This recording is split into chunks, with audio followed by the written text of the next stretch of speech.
Welcome back to my YouTube channel. ನಾನು ನಿಮ್ಮ ಚಾಂದಿನಿ ಗೌಡ. ಎಲ್ಲರೂ ಚೆನ್ನಾಗಿದ್ದೀರಾ ಅಂದ್ಕೊಂಡಿದ್ದೀನಿ. ನಾನು ಅಷ್ಟೇ ಚೆನ್ನಾಗಿದ್ದೀನಿ. ಸೊ ಬನ್ನಿ ಇವತ್ತಿನ ವ್ಲಾಗ್ ಸ್ಟಾರ್ಟ್ ಮಾಡೋಣ. ಆ್ಯಂಡ್ ವ್ಲಾಗ್ ನೋಡೋಕ್ಕಿಂತ ಮುಂಚೆ ಇನ್ನೂ ನನ್ನ ಚಾನಲ್ನ ಯಾರು ಸಬ್ಸ್ಕ್ರೈಬ್ ಮಾಡಿಲ್ಲ, ಸಬ್ಸ್ಕ್ರೈಬ್ ಮಾಡಿ, ಲೈಕ್ ಮಾಡಿ ಆ್ಯಂಡ್ ಶೇರ್ ಮಾಡಿ ಅಂತ ಹೇಳ್ತಾ ಇವತ್ತಿನ ವ್ಲಾಗ್ ಸ್ಟಾರ್ಟ್ ಮಾಡೋಣ. ಆ್ಯಂಡ್ ಫ್ರೆಂಡ್ಸ್, ಪ್ರೀವಿಯಸ್ ವ್ಲಾಗ್ ಎಲ್ಲರೂ ನೋಡಿದ್ರಿ. ಎಲ್ಲ ತುಂಬ ಜನ ಸಜೆಸ್ಟ್ ಮಾಡಿದ್ರಿ, ದೃಷ್ಟಿ ತೆಗೀರಿ ಅದು ಇದು ಅಂತೆಲ್ಲ ಅಂದ್ಬಿಟ್ಟು. ಎಸ್, ನಾನು ಹಾಗೆ ಮಾಡ್ತಾ ಇದ್ದೀನಿ. ಆ್ಯಂಡ್ ಇವಾಗ ಬಬ್ಲು ಆರಾಮಾಗಿದ್ದಾನೆ. ನಾನು ಹೇಳ್ದಂಗೆ ಒಂದು 20-25 ಡೇಸ್ ನಾನು ವೀಡಿಯೋನೇ ಮಾಡಿರಲಿಲ್ಲ. ಎಲ್ಲ ಫುಲ್ ಕಾನ್ಸಂಟ್ರೇಷನ್ ಮಗು ಮೇಲೆ ಇತ್ತು ಅಷ್ಟೇ. ಸೊ ಅವನಿವಾಗ ಎಲ್ಲ ಆರಾಮಾಗಿ ಚೆನ್ನಾಗಿದ್ದಾನೆ. ಹಾಗಾಗಿ ನಾವು ಒಂದು ಫ್ಯಾಮಿಲಿ ಫಂಕ್ಷನ್ ಇತ್ತು, ಅಲ್ಲಿಗೆ ಹೊರಟಿದ್ವಿ. ಇಷ್ಟು ದಿನ ಅಂತ ಮಗುನ ಮನೆ ಒಳಗಡೆನೇ ಇಟ್ಕೊಳ್ಳೋಕ್ಕಾಗುತ್ತೆ. ಪಾಪುಗೂ ಹೊರಗಡೆ ಅಂದರೆ ಹೊರಗೆ ಪ್ರಪಂಚ ಗೊತ್ತಾಗಬೇಕು. ಆ್ಯಂಡ್ ಆಟ ಆಡಬೇಕು, ಪ್ರಾಣಿ ಪಕ್ಷಿ ನೇಚರ್ನ ನೋಡಬೇಕು. ಹಾಗಾಗಿ ಸ್ವಲ್ಪ ಚೇಂಜಸ್ ಇರಲಿ ಅಂತಂದ್ಬಿಟ್ಟು ಅತ್ತೆ ಮಾವ ಎಲ್ಲ ಕರ್ಕೊಂಡು ಹೋಗಿದ್ರು. ಪ್ರೀವಿಯಸ್ ವ್ಲಾಗಲ್ಲಿ ನೀವು ಬಬ್ಲು ಹುಷಾರಿಲ್ದಲೇ ಇದ್ದಾಗ ಹೇಗಾಗಿದ್ದ ಅಂತ ಅಂದ್ಬಿಟ್ಟು ನೋಡಿದ್ದೀರಾ. ಸೊ ಇವಾಗ ನೋಡ್ಬೋದು, ಸ್ವಲ್ಪ ತಯಾರು ಮಾಡಿದ್ದೀವಿ. ಅಂದರೆ ಅವನಿಗೆ ಮೇಯ್ನ್ ವಾಮಿಟಿಂಗು, ಜ್ವರ ಎಲ್ಲ ಇದ್ದಿದ್ದರಿಂದ ತುಂಬ ವೀಕ್ ಆಗೋಗ್ಬಿಟ್ಟಿದ್ದ. ಇವಾಗ ಎಲ್ಲ ಸ್ವಲ್ಪ ಚೆನ್ನಾಗಿ ಊಟ ಮಾಡೋದು, ನಾರ್ಮಲಾಗಿ ಆ್ಯಕ್ಟಿವ್ ಆಗಿ ಆಟ ಆಡ್ಕೊಂಡಿದ್ದಾನೆ. ಆ್ಯಂಡ್ ಇವ್ನಿಗೆ ನಾವು ಏನು ತೀರಾ ಓವರಾಗಿ ಏನು ತಿನ್ನಿಸಲ್ಲ, ಏನೂ ಮಾಡಲ್ಲ. ಎಷ್ಟು ಬೇಕು ಅಷ್ಟೇ ಲಿಮಿಟ್ ತಿನ್ನೋದು ಇವನು. ಸೊ ಆ್ಯಂಡ್ ಹೆಲ್ದಿ ವೆಯ್ಟ್ ಇದ್ದಾನೆ, ಅಷ್ಟು ಸಾಕು ನಮಗೆ. ತುಂಬ ಚಬ್ಬಿಯಾಗಿ ಆ ಥರ ಇಲ್ಲ ಅವನು. ಬಟ್ ಹೆಲ್ದಿ ವೆಯ್ಟ್ ಇದ್ದಾನೆ. ಡಾಕ್ಟರ್ ಅಂದಿದ್ದಾರೆ ಹೆಲ್ದಿ ವೆಯ್ಟ್ ಅಂತ, ಇಷ್ಟು ಸಾಕು ನಮಗೆ. ಹಾಗಾಗಿ ಮೇಯ್ನ್ ಅವನು ಆರೋಗ್ಯವಾಗಿದ್ದರೆ ಸಾಕು, ನಮಗೆ ಇನ್ಯಾವುದು ಎಕ್ಸ್ಪೆಕ್ಟೇಷನ್ಸು ಇಲ್ಲ. ಆರೋಗ್ಯವೇ ಭಾಗ್ಯ ಅಂತಾರಲ್ಲ, ಅದು 100% ಸತ್ಯ. ಆ್ಯಂಡ್ ಫ್ರೆಂಡ್ಸ್, ಇದು Agaro grand egg boiler and poacher. ಈ ಮೇಕರಲ್ಲಿ 2 ಟ್ರೇ ಕೊಟ್ಟಿರ್ತಾರೆ, ಒಂದು ಎಗ್ ಬಾಯ್ಲರ್ ಟ್ರೇ, ಇನ್ನೊಂದು ಪೋಚರ್ ಟ್ರೇ. ಸೊ ನೀವು ಅಟ್ ಅ ಟೈಮ್ ಏನಾದ್ರು ಒಂದು 6 ಎಗ್ನ ಬಾಯ್ಲ್ ಮಾಡ್ಕೊತೀರಾ ಅಂದರೆ ಇದರಲ್ಲಿ ನೀವು ಆರಾಮಾಗಿ ಬಾಯ್ಲ್ ಮಾಡ್ಬೋದು. ಹಾಗೆ ನಿಮಗೆ ಎಗ್ ಪೋಚಸ್ ಏನಾದ್ರು ಬೇಕು ಅನ್ನೋದಿದ್ರೆ, ಹಾಗೆ ಸ್ಟೀಮ್ಡ್ ವೆಜಿಟೇಬಲ್ಸ್ ಬೇಕು ಅಂದರೆ ಇದರಲ್ಲಿ ಪೋಚರ್ ಟ್ರೇ ಇರುತ್ತೆ. ಅಟ್ ಎ ಟೈಮ್ ನೀವು 2 ಮಾಡ್ಕೋಬೋದು. ತುಂಬ ಯೂಸ್ ಆಗುವಂತಹ ಪ್ರಾಡಕ್ಟು. ನಿಮಗೇನಾದರೂ ಇಷ್ಟ ಆದರೆ ಬೈ ಮಾಡಬೇಕು ಅನ್ನೋದಿದ್ದರೆ ಡಿಸ್ಕ್ರಿಪ್ಷನ್ನಲ್ಲಿ ನಾನು ಲಿಂಕ್ ಮೆನ್ಷನ್ ಮಾಡಿರ್ತೀನಿ, ಹೋಗಿ ಚೆಕ್ ಮಾಡಿ ಬೈ ಮಾಡಿ. ಆ್ಯಂಡ್ ಫ್ರೆಂಡ್ಸ್, ಫಂಕ್ಷನಿಗೆ ಹೋಗ್ತಾ ಇದ್ದೀನಿ ಅಂತ ಹೇಳಿದೆ, ಬಟ್ ಯಾವ ಫಂಕ್ಷನ್ನು, ಎಲ್ಲಿ, ಏನು ಅಂತ ನಿಮಗೆ ಡೀಟೇಲ್ಸ್ ಹೇಳಿಲ್ಲ. ನಾವು ಹೋಗಿದ್ದು ನಮ್ಮ ಅತ್ತೆಯವರ ಸ್ವಂತ ದೊಡ್ಡಮ್ಮನ ಮಗಳು ಪೂರ್ಣಿಮಾ ಆಂಟಿ ಅಂತ ಅವ್ರ ಹೆಸರು. ಅವ್ರ ಮಗ ಸುಮಾಕಣ್ಣ ಅಂತ, ಅವ್ರದ್ದು ಅರ್ಶಿನ ಶಾಸ್ತ್ರಕ್ಕೆ ಹೋಗಿದ್ವಿ. ಆ್ಯಂಡ್ ಎಂಟ್ರಿ ಆಗ್ತಿದ್ದಂಗೆ ಮನೆ ನೋಡಿ ಫಿದಾ ಆಗಿಬಿಟ್ಟೆ ನಾನು. ಯಾಕಂದರೆ ತುಂಬ ಯೂನಿಕ್ ಆಗಿದೆ. ಇಲ್ಲಿ ನಾನು ಹೋಗಿರೋ ಎಲ್ಲರ ಮನೆಯೂ ಅಷ್ಟೇ ಸೇಮ್ ಪ್ಯಾಟರ್ನಲ್ಲಿ ಇಲ್ಲವೇ ಇಲ್ಲ. ಒಬ್ಬೊಬ್ರು ಮನೆ ಒಂದೊಂದು ಥರ ಇದೆ, ತುಂಬ ಯೂನಿಕ್ ಆಗಿ ಚೆನ್ನಾಗಿದೆ. ಆ್ಯಂಡ್ ಈ ಮನೆಯೂ ಅಷ್ಟೇ. ಅದಕ್ಕೆ ನಾನು ಒಂದು ಶಾರ್ಟ್ ಕ್ಲಿಪ್ಪಿಂಗ್ ತೊಗೊಂಡಿದ್ದೀನಿ. ಆ ಒಂದು ಬ್ಯುಸಿ ಇದ್ರಲ್ಲೂ ಎಲ್ಲ ಓಡಾಡ್ತಾ ಇದ್ರು, ಆದ್ರೂ ಒಂದು ಕ್ಲಿಪ್ಪಿಂಗ್ ತೊಗೊಂಡೆ. ಬಿಕಾಸ್ ಇವ್ರದ್ದು ತೋಟದೊಳಗಡೆ ಮನೆ ಇರೋದು, ತುಂಬ ಸ್ಪೇಷಿಯಸ್ ಆಗಿದೆ ಜಾಗ. ಹಾಗಾಗಿ ಒನ್ಲಿ ಗ್ರೌಂಡ್ ಫ್ಲೋರಲ್ಲೇ ತುಂಬ ಸ್ಪೇಷಿಯಸ್ ಆಗಿ ಮನೆ ಕಟ್ಟಿದ್ದಾರೆ. ಆ್ಯಂಡ್ ಇನ್ನೊಂದೇನು ಅಂದರೆ ಸ್ಟೇರ್ಸ್ ಬರುತ್ತೆ. ಇಲ್ಲಿ ಲಿವಿಂಗ್ ಏರಿಯಾ ಇದೆಯಲ್ಲ, ಅಲ್ಲಿ ಒಂದು ಸ್ಟೇರ್ಸ್ ಕೊಟ್ಟಿದ್ದಾರೆ. ಆ ಒಂದು ಏನಿದೆ ಇಂಟೀರಿಯರ್ ಇರ್ಬೋದು ಆ್ಯಂಡ್ ಔಟ್ಸೈಡಿಂದನೂ ಅಷ್ಟೇ ಮನೆ ನೋಡೋಕ್ಕೆ ತುಂಬ ಚೆನ್ನಾಗಿದೆ. ಆ್ಯಂಡ್ ಒಳಗಡೆನೂ ಅಷ್ಟೇ, ಒಂದು ಮೆಟೀರಿಯಲ್ ಇರ್ಬೋದು, ಇಂಟೀರಿಯರ್ ಇರ್ಬೋದು, ಫರ್ನಿಚರು, ಪ್ರತಿಯೊಂದು ಅಷ್ಟೇ ತುಂಬ ಚೆನ್ನಾಗಿ ಮಾಡಿಸಿದ್ದಾರೆ. ಒಂಥರ ಇಷ್ಟ ಆಯಿತು ನನಗೆ ಮನೆ. ನಾವು ಹೋಗಿದ್ದು ಸ್ವಲ್ಪ ಲೇಟ್ ಆಯಿತು, ಯಾಕಂದರೆ ಅತ್ತೆ ಡ್ಯೂಟಿ ಇತ್ತು. ಅವ್ರದ್ದು ಡ್ಯೂಟಿ ಎಲ್ಲ ಮುಗಿಸ್ಕೊಂಡು ಬಂದಮೇಲೆ ನಾವು ಹೋಗಿ ವಿಸಿಟ್ ಮಾಡಿದ್ದು. ಸೊ ಅವರು ಅಷ್ಟರಲ್ಲಿ ಸ್ಟೇಜ್ ಮೇಲೆ ಇದ್ದರು ಅಣ್ಣ. ಅವರಿಗೆ ವಿಶ್ ಮಾಡಿಬಿಟ್ಟು ಬಬ್ಲುಗೆ ಫೀಡ್ ಮಾಡಿಸ್ಬೇಕಿತ್ತು. ಹಾಗಾಗಿ ರೂಮಿಗೆ ಬಂದು ಅವನಿಗೆ ಸ್ವಲ್ಪ ಫೀಡ್ ಮಾಡಿಸಿ ನೆಕ್ಸ್ಟ್ ನಾವು ಊಟ ಎಲ್ಲ ಮಾಡಿ ಸ್ವಲ್ಪ ಕೂತಿದ್ವಿ. ಆ್ಯಂಡ್ ಅಲ್ಲಿ ಫ್ಯಾಮಿಲಿ ಫೋಟೋ ಸೆಷನ್ ನಡೀತಾ ಇತ್ತು. ಎಲ್ಲ ಅಕ್ಕ ತಂಗಿರು, ಚಿಕ್ಕಮ್ಮ, ದೊಡ್ಡಮ್ಮ ಮಕ್ಕಳುಗಳೆಲ್ಲರೂ ಸೇರಿಕೊಂಡು ಫೋಟೋಸ್ ತಗೊಂಡು ಜೂನಿಯರ್ಸ್ ಅಂತ ನಾನು 1-2 ಫೋಟೋಗೆ ಹೋದೆ. ಬಬ್ಲು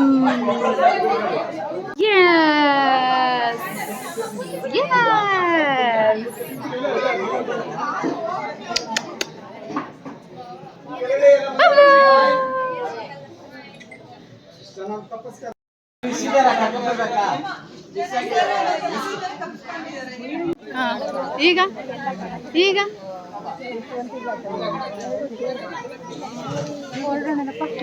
ಆ್ಯಂಡ್ ಫ್ರೆಂಡ್ಸ್ ಇಲ್ಲಿ ಅಂದರೆ ಮೂಡಿಗೆರೆ ಸೈಡಿಲೆಲ್ಲ ನಾವು ಹೇಗೆ ಅರಿಶಿನ ಶಾಸ್ತ್ರ ಮಾಡ್ತೀವಿ ಅದು ಇಲ್ಲಿ ತುಂಬ ಗ್ರ್ಯಾಂಡಾಗಿ ಮಾಡ್ತಾರೆ. ಫಸ್ಟು ಈಗ ಸ್ಟೇಜ್ ಮೇಲೇ ನಿಲ್ಲಿಸ್ಬಿಟ್ಟು ಎಲ್ಲ ವಿಶಸ್ನೆಲ್ಲ ಮಾಡೋಕ್ಕೆ ಅಂತ ಅಂದ್ಬಿಟ್ಟು ಒಂದು ರಿಸೆಪ್ಷನ್ ಥರ ನಿಲ್ಲಿಸ್ತಾರೆ. ಇದಾದಮೇಲೆ ಅರಿಶಿನ ಶಾಸ್ತ್ರ ಮಾಡ್ತಾರೆ. ಆ್ಯಂಡ್ ಅದಾದಮೇಲೆ ಮದುವೆ ಆದಮೇಲೆ ಇನ್ನೊಂದು ಸರಿ ಬೀಗ್ರೂಟ, ಆಮೇಲೆ ಮತ್ತೆ ಆ ಪಾರ್ಟಿ ಅಂತ ನೈಟ್ ಇರುತ್ತೆ. ಸೊ ತುಂಬ ಚೆನ್ನಾಗಿರುತ್ತೆ. ಇಲ್ಲಿನ ಫಂಕ್ಷನ್ಸು ಅಷ್ಟೇ. ಇದು ಆಗಿದ್ದು ಹೆಡ್ದಾಳ್ ಅಂತ ಅಂದ್ಬಿಟ್ಟು ಊರ ಹೆಸರು. ತುಂಬ ಚೆನ್ನಾಗಿತ್ತು ಆ್ಯಂಡ್ ಊಟನೂ ತುಂಬ ಚೆನ್ನಾಗಿತ್ತು. ಏನೋ ಒಂಥರ ಮದುವೆ ಆದಮೇಲೆ ಒಂದು ಎಂಗೇಜ್ಮೆಂಟಿಗೆ ಹೋಗಿದ್ದೆ. ಅದಾದಮೇಲೆ ಮಗು ಅದು ಇದು ಅಂತ ಫುಲ್ಲು ಬ್ಯುಸಿ ಆಗಿಬಿಟ್ಟಿದೆ. ಸೊ ತುಂಬ ಲಾಂಗ್ ಬ್ರೇಕ್ ನಂತರ ಒಂದು ಫ್ಯಾಮಿಲಿ ಫಂಕ್ಷನ್ ಅಂತ ಇದೇ ಒಂದು ಫಂಕ್ಷನಿಗೆ ಫಸ್ಟು ನಾನು ಹೋಗಿದ್ದು. ಆ್ಯಂಡ್ ಬಬ್ಲು ಅಷ್ಟೇ ಅಂದರೆ ಅವನಿಗೆ ಫಸ್ಟ್ ಫಂಕ್ಷನ್ ಇದು. ಈ ಸೈಡ್ ಅಪ್ಪ ಮನೆ ಸೈಡು ಫಸ್ಟು ಫಂಕ್ಷನ್ ಇದನ್ನೇ ಅವನು ಅಟೆಂಡ್ ಮಾಡಿದ್ದು. ಚೆನ್ನಾಗಿತ್ತು. ಆ್ಯಂಡ್ ಪೂರ್ಣಿಮಾ ಆಂಟಿ ಅವರು ತುಂಬ ಬ್ಯುಸಿ ಇದ್ದರು. ಇಲ್ಲ ಅವ್ರ ಜೊತೆ ಒಂದು ಕ್ಲಿಪ್ಪಿಂಗ್ ನಾನು ಆ್ಯಡ್ ಮಾಡ್ತಾ ಇದ್ದೆ. ಸೊ ಆಲ್ ಓವರ್ ಎಲ್ಲದು ತುಂಬ ಚೆನ್ನಾಗಿತ್ತು. ಆ್ಯಂಡ್ ಸ್ವಲ್ಪ ಫೋಟೋಸ್ಗಳನ್ನ ತಗೊಂಡಿದ್ವಿ. ಹಾಗಾಗಿ ಈ ವ್ಲಾಗ್ ಜೊತೆನೇ ನಾನು ಶೇರ್ ಮಾಡಿದ್ದೀನಿ. ಅಯ್ಯೋ ಮರಗೀತಿ ಒಳಗಡೆ ಬಾರೆ.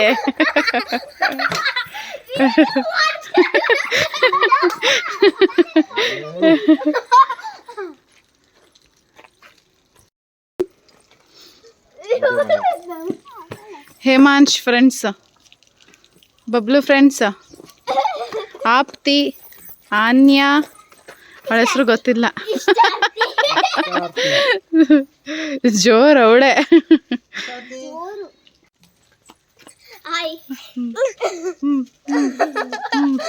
ಅಲ್ಲಿ ನೋಡಿ ಪೋಸ್ ಕೊಡೋದು.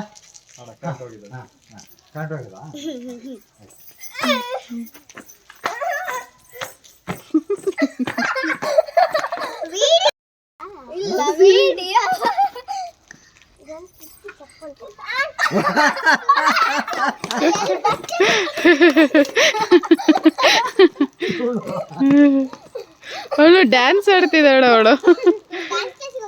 ಹೌದಾ? ಒಂದು ಸ್ಟೆಪ್ ಹಾಕು.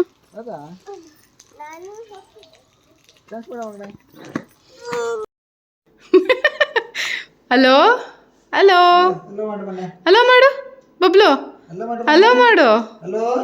ನಮ್ಮ ಬಬ್ಲು ಫಸ್ಟ್ ಮೊಬೈಲ್ ಇದು.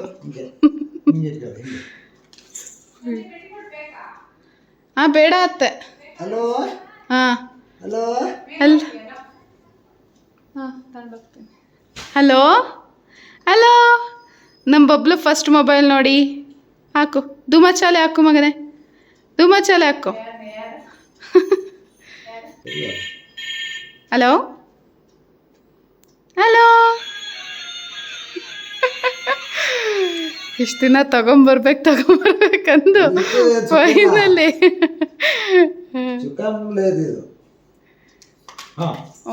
ಡಮಾರು ಕಂಡು ಅವನ್ ಬಿಡಲ್ಲ, ಅವ್ನು ಇದು ಮಾಡ್ತಾನ ಅನ್ಸುತ್ತೆ. ಹಾಂ ಶೆಲ್ಲೆಲ್ಲ ಹಾಕೋದಕ್ಕ, ಶೆಲ್ ಹಾಕೋಷ್ಟೊತ್ತಿಗೆ ಫೋನ್ ಮುರಿದೋಗಿರುತ್ತೆ. ಅಲ್ಲಿ ಮಾಡಿದ್ನಲ್ಲ, ಈಗ 2 ದಿನ ಇಟ್ಕೊಂಡ್ರು ಹೆಚ್ಚಿದು. ಆಗ್ಲೇ ಲೈಟ್ ಕಿತ್ತಾಯ್ತು. ಡಮಾರು ಏನೋ ಬಬ್ಲಾ.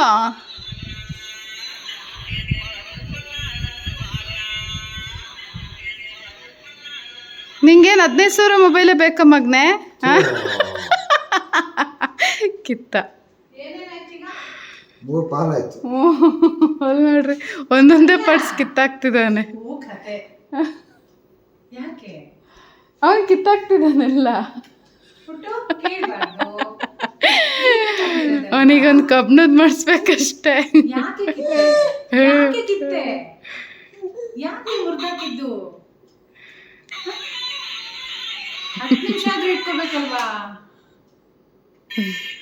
ಹಿಂದೆ ಹೋಯ್ತು ನೋಡ್ರಿ, ಹೋಗುತ್ತಿರಲ್ಲ. ಸುಮ್ಮನೆ ಮುಚ್ಕೊಡ್ಬೇಕಷ್ಟೆ. ಹೇಮಾಂಶ್, ಯಾಕೆ ಮುರಿದ್ರಿ? ಯಾಕೆ ಮುರಿದಿದ್ದು? ಬೇಡ ನಿಮ್ಗೆ, ಹಲೋ ಮಾಡಕ್ ಬೇಡ. ಈಗ ನೋಡ್ರಿ,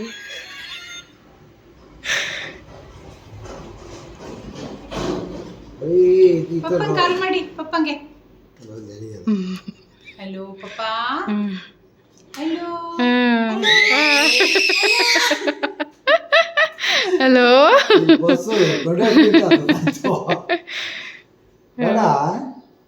ಸುಮ್ಮನೆ ಕ್ಲೋಸ್ ಡಮಾರ್. ಡ್ಯಾನ್ಸ್ ಆಡ್ತಾನೆ. Dance Bablu, dance dance. Bangle ಬಂಗಾರಿ, ಬ್ಯಾಂಗಲ್ ಬಂಗಾರಿ. ಡ್ಯಾನ್ಸ್ ಆಡು, ಡ್ಯಾನ್ಸ್ ಡ್ಯಾನ್ಸ್ ಆಡು. ಯೇ ಡ್ಯಾನ್ಸ್. ಬ್ಯಾಂಗಲ್ ಬಂಗಾರಿ, ಬ್ಯಾಂಗಲ್ ಬಂಗಾರಿ. Dance dance dance dance. ಯೇ ಯೇ ಯೇ.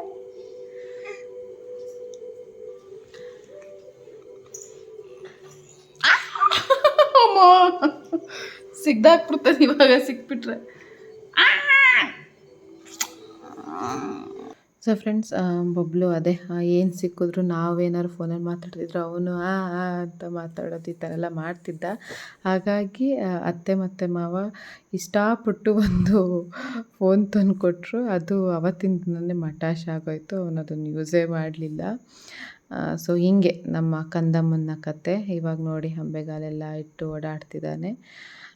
ಸೊ ಇಷ್ಟು ಇವತ್ತಿನ ವ್ಲಾಗ್. ನಿಮಗೆಲ್ಲರಿಗೂ ಇವತ್ತಿನ ವ್ಲಾಗ್ ಇಷ್ಟ ಆಯಿತು ಅಂತ ಅಂದ್ಕೊಳ್ತೀನಿ. ಮತ್ತು ನಾನು ನಿಮಗೆ ಮುಂದಿನ ವ್ಲಾಗಲ್ಲಿ ಸಿಗ್ತೀನಿ. ಅಲ್ಲಿವರೆಗೂ ಇವಾಗ ಹೇಗೆ ಸಪೋರ್ಟ್ ಮಾಡ್ತಾ ಇದ್ದೀರಾ ಹಾಗೆ ಸಪೋರ್ಟ್ ಮಾಡಿ ಅಂತ ಹೇಳ್ತಾ ಇವತ್ತಿನ ಪುಟ್ಟ ವ್ಲಾಗ್ ಇಲ್ಲಿಗೆ ಎಂಡ್ ಮಾಡ್ತಿದ್ದೀನಿ. Thank you for watching and love you all.